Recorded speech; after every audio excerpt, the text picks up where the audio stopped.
વારસદ ખાતે સદવિચાર પરિવાર દિવ્યાંગ પુનર્વાસન કેન્દ્રમાં દિવસે કૌશલ્ય ભવન સહિતના અનેક ભવનોનું લોકાર્પણ કરવામાં આવ્યું હતું।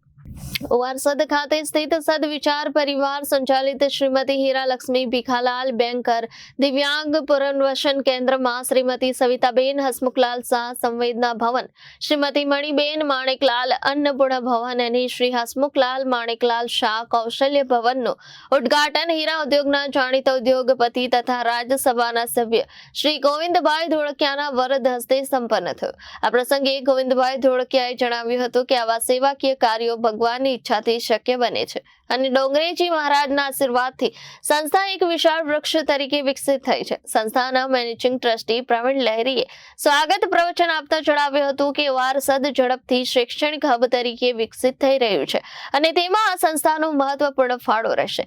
કાર્યક્રમમાં સંસ્થાના પ્રમુખ ડોક્ટર પંકજભાઈ શાહ, ટ્રસ્ટી મંડળ અમદાવાદ, ગાંધીનગરના મહેમાનો સહિત વિશાળ સંખ્યામાં આગેવાનો ઉપસ્થિત રહ્યા હતા। મહેમાનોનું સ્વાગત કરવામાં આવ્યું અને આભાર વિધિ પણ યોજાઈ હતી। આ કાર્યક્રમનું સંચાલન પ્રતીક્ષા લહેરીએ કર્યું હતું।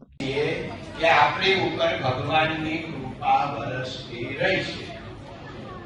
આ બાળકોને આપણે દિવ્યાંગ નામ સરસ આપ્યું નરેન્દ્રભાઈ, કે દિવ્ય અંગ। આપણે એમને કહીએ કે એની પાસે એક અંગ ઓછું, ના, એની પાસે દિવ્ય અંગ છે। એટલે આપણે ઘણા વાર આપણે જોઈએ છીએ કે કોઈને કદાચ આમ ભલે શારીરિક દેખાતું ન હોય, પણ એની અંતરદ્રષ્ટિ આપણાથી 10 ગણું જોતી હોય। આપણે અનુભવ્યું, બધાએ અનુભવ્યું છે કે જે કામ કરે એ આપણાથી વિશેષ કરે।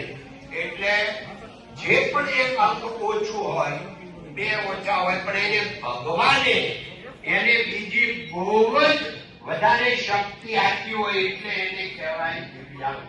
તો આને હમણાં ભાઈએ કીધું એમ આપણે એને ખાલી એની અંદર પડેલું તો છે, એને ખાલી આપણે ખોલવાનું છે, એને ખીલવવાનું છે। તો એ કોણ કરે?